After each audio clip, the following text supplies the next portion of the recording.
24 Foxtrot, 19 Charlie, 1205. I mean, it really does seem to be that whoever chooses themselves almost is the protagonist.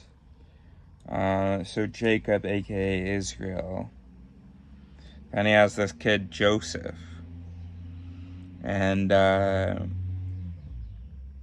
just because Joseph had been born to Jacob in his old age, Jacob loved him more. I mean, that's not Joseph choosing himself, but Jacob just loved him more. And then all his other sons hated Joseph because their father loved him more than the rest of them. So that's a pretty common thing, that generation after generation, there's some story of a father preferring one of the children and that person getting benefits, and then the others are seen as evil assholes for being jealous. Jacob himself was jealous of his brother, and so stole his blessing by tricking his father Isaac into giving him the blessing instead of Esau. So it's like everybody in this world is sort of a jealous asshole, deceiving asshole. Jacob even sounds like the word in Hebrew for deceiver. And just like Abraham and just like Isaac, he definitely deceives. And so whoever wins with their deception, again, Joseph doesn't seem to have deceived here. Oh, wait.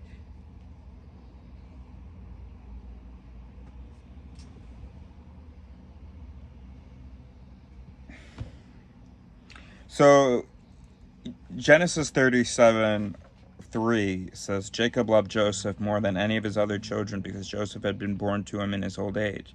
But you know what the line before that says?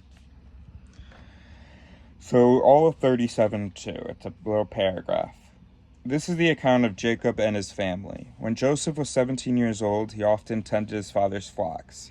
He worked for his half-brothers, the sons of his father's wives, Bilhah and Zilpah.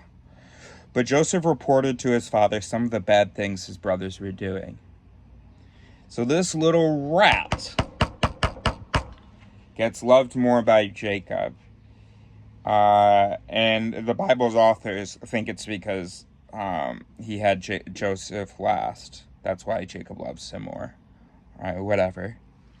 So then Joseph would have been just as jealous as anybody else.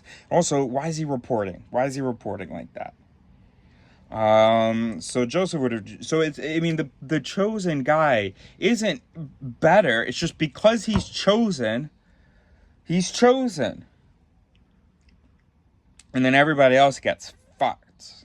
All the non-chosen people, very much descendants of Noah, after God had purged the earth of all the evil humans, and Noah was the only good person.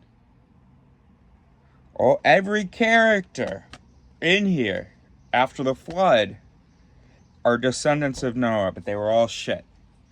And Abraham was, well, shit, but God chose him. Then he chose Isaac. Then he chose Jacob. Now it looks like he's going to choose Joseph. It's so wild. But I got to read faster. Ça fait 3 là.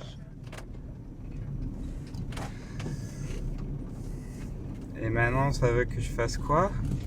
Je comprends pas. Tu trouves?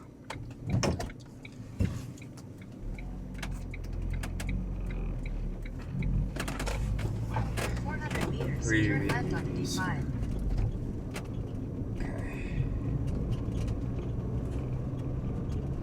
Ah, et en plus de ça, regarde-moi ça. Just to synthesize, 24 Foxtrot, 19 Charlie, 12 something.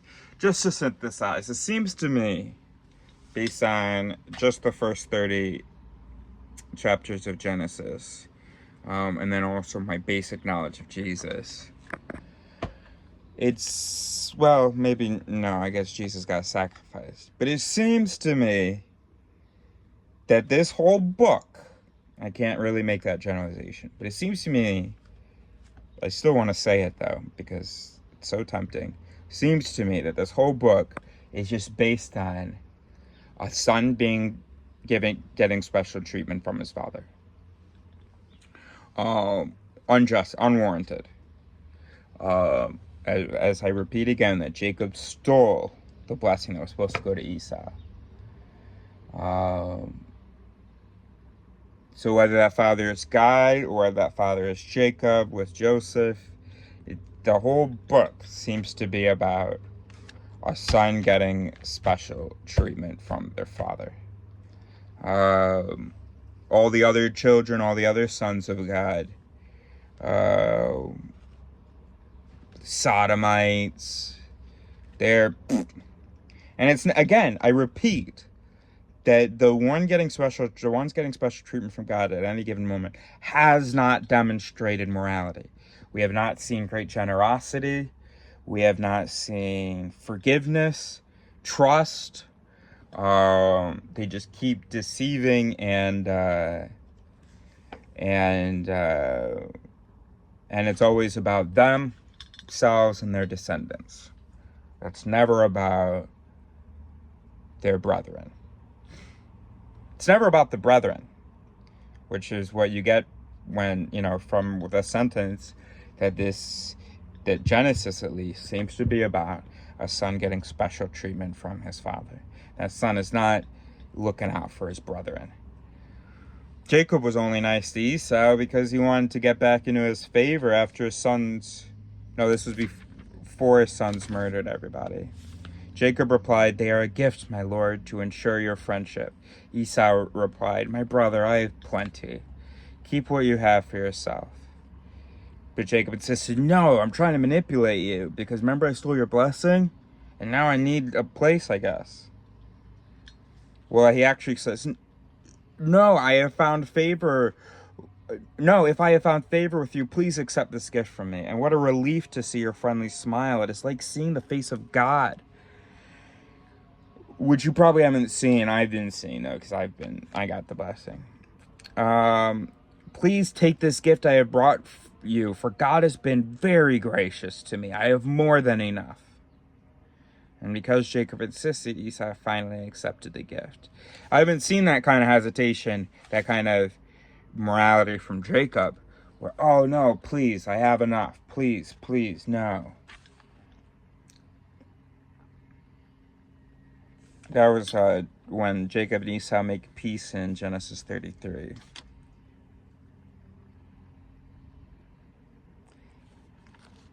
One night, this Israel thing had already been introduced.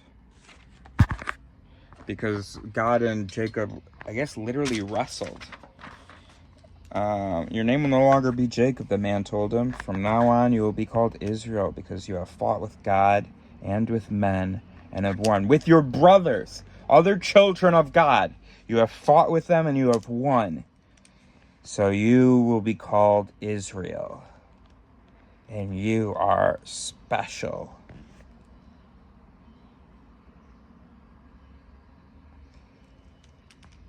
So he had just wrestled with this man. He doesn't understand that man was God, even though the man was like, "You just fought with God." So then Jacob's like, "What's your name, bro?" The man's like, "Why do you want to know my name?" And then he blessed Jacob. And then Jacob named the place Face of God. For he said, "I have seen God face to face, yet my life has been spared."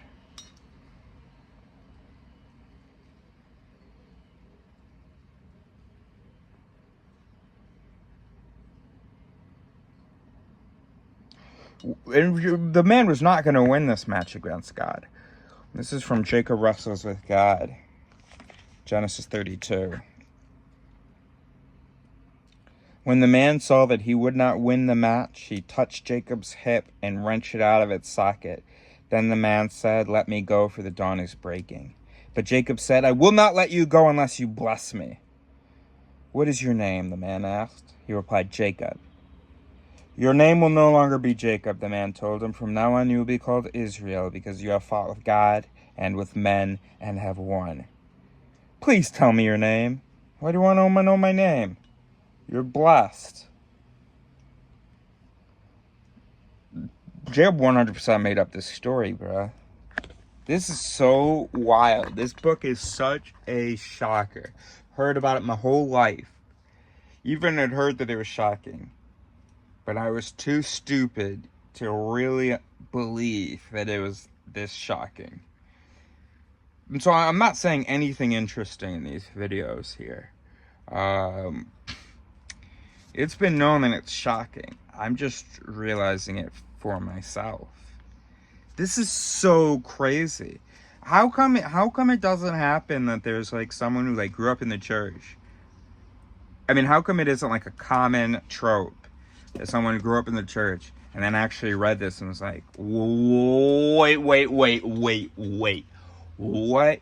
Jacob lied. There's no way he wrestled with God. Whoever wrote this it's just so absurd. And none of it's justified. It doesn't, like, the only explanation they give for that slaughter, the revenge against Shechem, was like, they plundered the town because their sister had been defiled there. They've already seen that all the men were slaughtered. And there isn't justification here. And then also, I keep thinking, the Muslims are so right. I mean, they're absolutely full of shit, but they're so right that it's crazy that that Bible people aren't like concerned by the fact that there are all these different translations and they're not reading in the original text.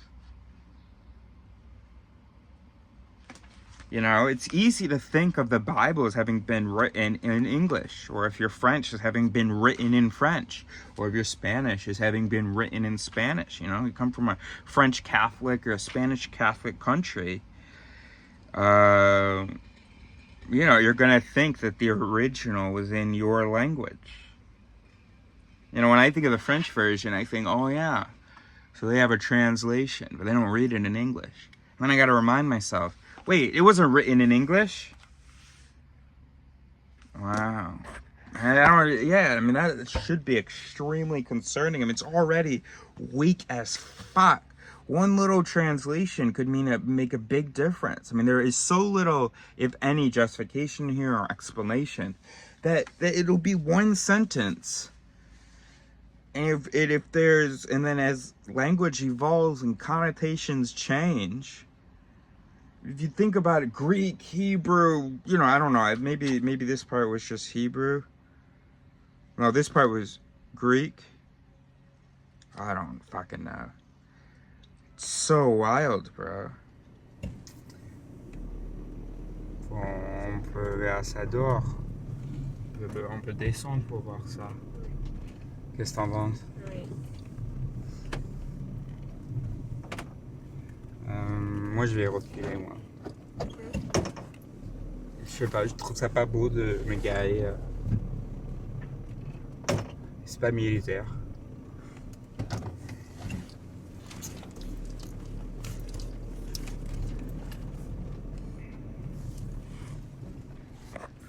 Bro, if there was any doubt that Joseph is a little fucking snake, 24 Foxtrot, 19 Charlie, 12 something. So Joseph, right? So we were in Genesis 37, right? Joseph snitching on his brothers. Jacob gives him, it loves him more. But he thinks it's because, or someone thinks that it's because that he was old when Joseph was born. The brothers hate Joseph because of that. A little special treatment. I'm just going to read to you what it says here. This is the New Living Translation. One night Joseph had a dream. Genesis 37:5. One night Joseph had a dream, and when he told his brothers about it, they hated him more than ever. Listen to this dream, he said. We were out in the field, tying up bundles of grain. Suddenly, my bundle stood up, and I don't know, I'm almost losing it. Hold on, let me just, everybody quiet. Yeah, so my bundle, like, stood up, and then your bundles kind of all gathered around and bowed low before mine. I don't know what that might mean. But yeah, literally, I mean, I can see it now. Yeah, there's like my bundle, just like a grain of grain, just like stood up. And all of your bundles like gathered around mine and like bowed before it. I don't know. What do you guys think about that? And then after my last snitch session, you see this robe that Pop gave me. So I don't know. Maybe that dream was trying to tell us something, huh, guys? Oh my God. His brothers responded, "So you think you will be our king, do you? Do you actually think you will reign over us?"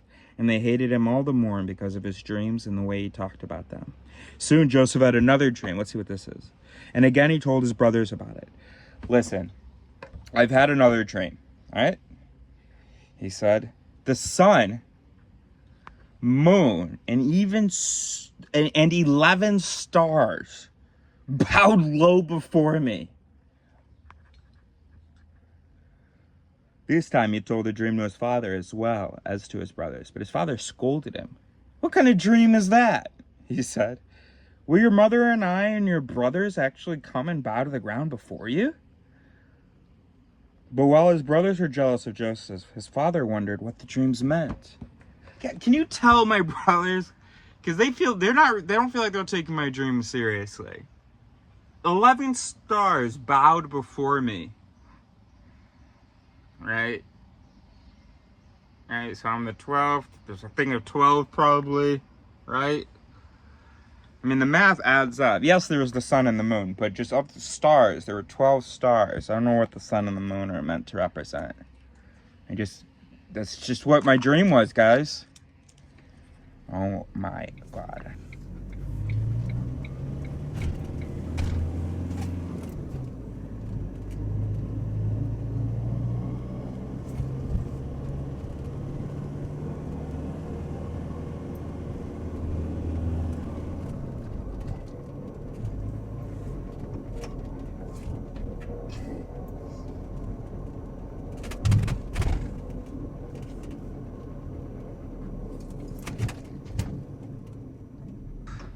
This has to be a simulation.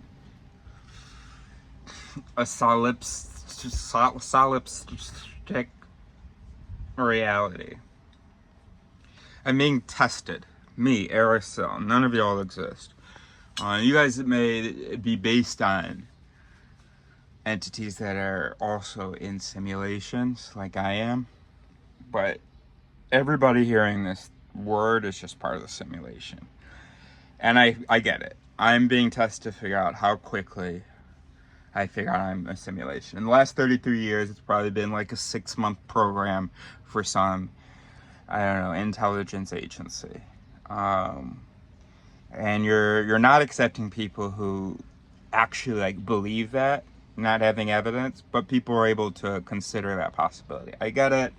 I've passed. Unplug me. Yes, obviously I should have read sooner what billions of people were subscribing to, and that it has taken me over the edge. I now know that I've explored the edge of this simulation. I've seen you guys did not even do a good job of developing this thing. And what I mean by that, right, is like, you know, like in a video game, you can't go too far. Physically speaking, you also can't go like too far into like a character's backstory or something like that, right? It's not like unlimited blah blah. Or like, let's say someone has a document. Oh, we've just got this news about this attack coming, whatever. If you like actually try to zoom in on the document, you wouldn't be able to read like hundreds of pages of text, right? It would just be filler stuff, right? It's just a prop to, and then they developed more, whoever read that, their explanation and the mission they assigned you based on it. But if you go, hold on, what is that text there? You'll see that the game developers didn't actually really put anything on there. Or, you know, like a movie or something. You'll pause a movie, there's like a newspaper, and you'll pause it to see how much attention to detail there was. And sometimes it would be like pretty cool, like, you know, some guy was sitting there for this one frame of the movie, writing this whole like newspaper front page. But you wouldn't be able to then, like, you know, I don't know, if there was like a person mentioned in there. It's not so well developed, this background stuff, that if you ever got your hands on a phone book, you'd actually be able to find a person mentioned in the newspaper and then call that person and have an exchange with them and so on. So you read this and it's like, oh, this is what is that called in video games? Or in movies or something. This stuff that is there as a prop, it doesn't need attention itself. It's just it's just to give a sense of realness, to have a layer behind what the attention is on, and that gives a sense of realness. And it's supposed to be in the periphery, and it's supposed to be blurry, not literally visually in the periphery, but in the periphery of the story, in the periphery of your focus. Like, it doesn't matter what the actual newspaper article says. What matters is the conversation that they're having about it, right? So the details of that newspaper, that's a peripheral prop. There we go. It's a peripheral prop. And this Bible is striking me as a peripheral prop. See, the people who constructed my simulation, they didn't think that I would do this. And that's why they had put my dad in the simulation, to tell me it would be stupid to ever read the Bible. And so I had bought a Bible earlier in my life, and he was like, oh, that's so stupid, blah, blah. And it's not, you know, an easy read. So, you know, I never did it. But now I'm committing to doing it. And this is me, fucking, what's his name?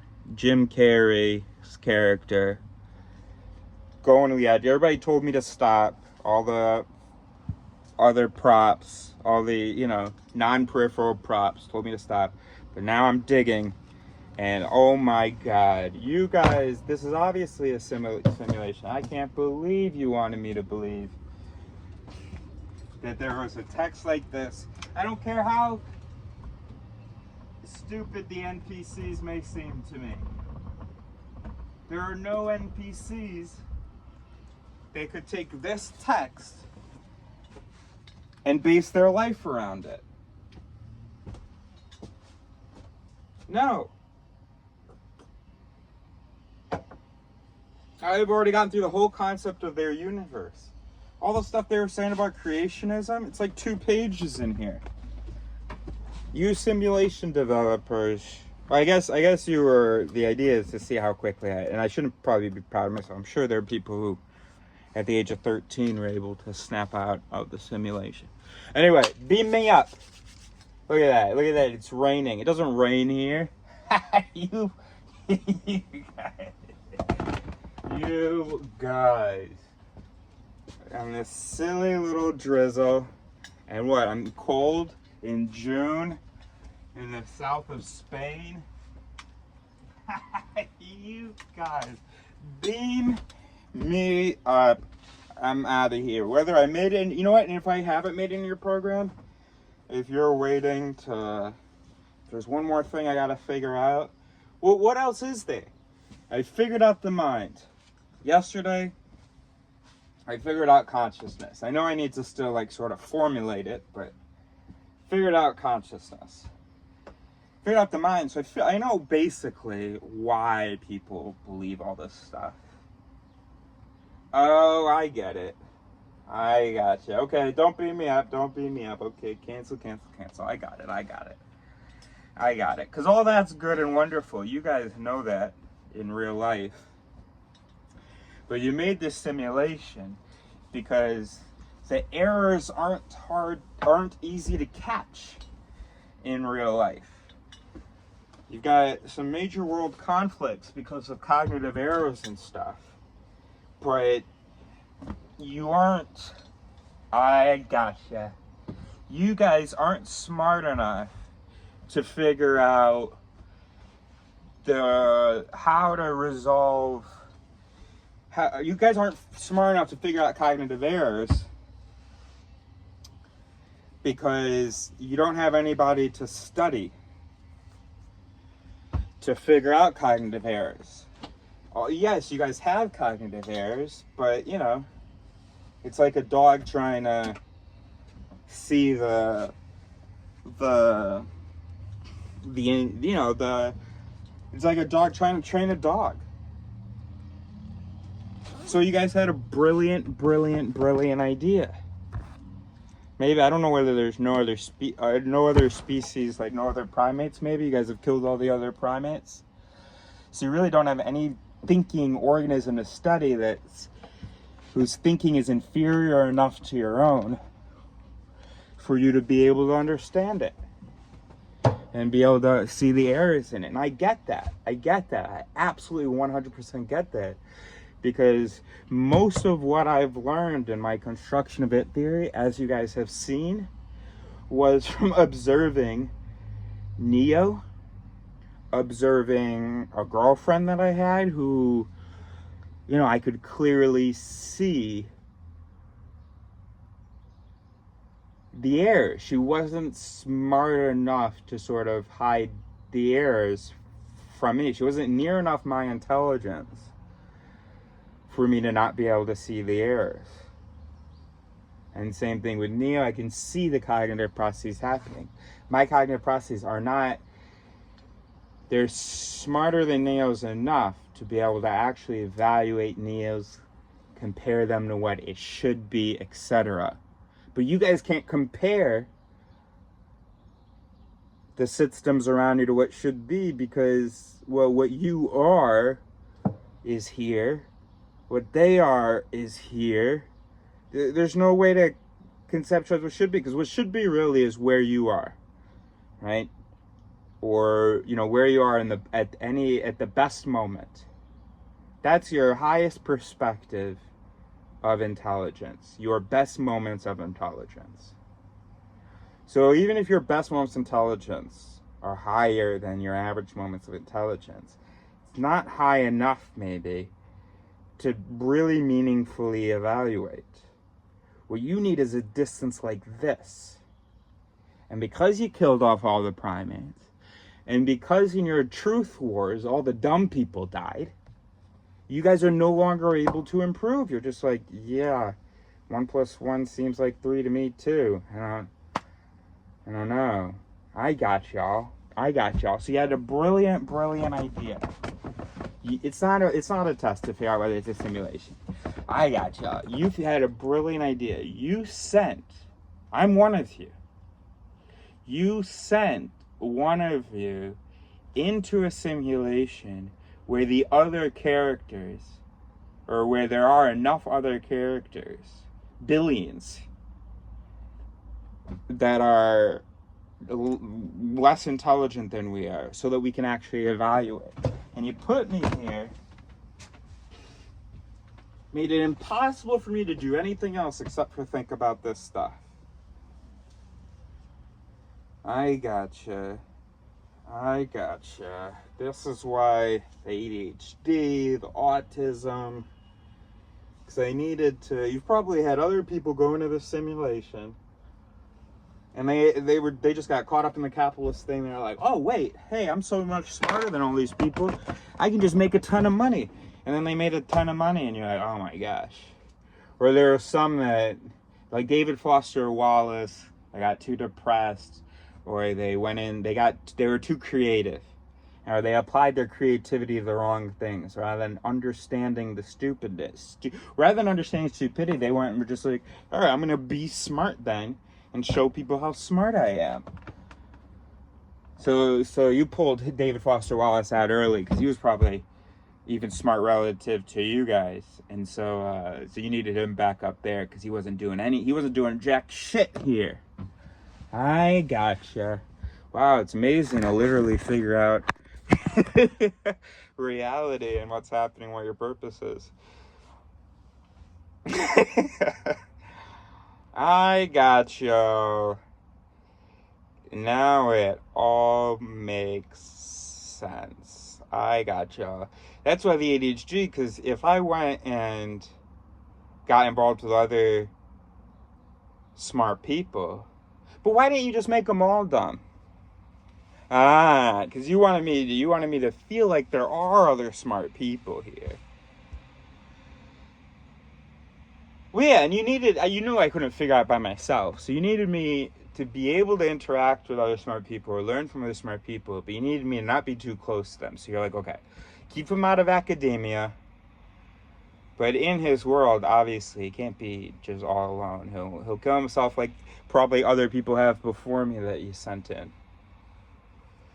I'm assuming 2024 Inver 16 Albert 1352, bro. So I'm editing and I'm thinking, well, this is gonna be confusing. Calling whatever story and Bible thing I'm talking about the simulation thing, whatever I was talking about a couple months ago. It's gonna be confusing calling it Alice because Alice is a real project in it theory that has nothing to do with the simulation. So I was like, but I remember I had come up with an acronym for it. Uh, Artificial life.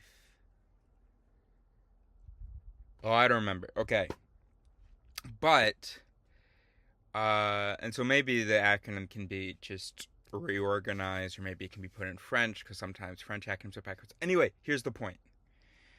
What do you get when you put Alaris backwards? Because that's what the story should be called. What do you get? Surreala. That's amazing. That's so awesome. Surreala. That's so cool. So obviously that's what it would be called, Surreala, not Alaris. But I think it was still also a clever acronym. So anyway, I thought that was really cool.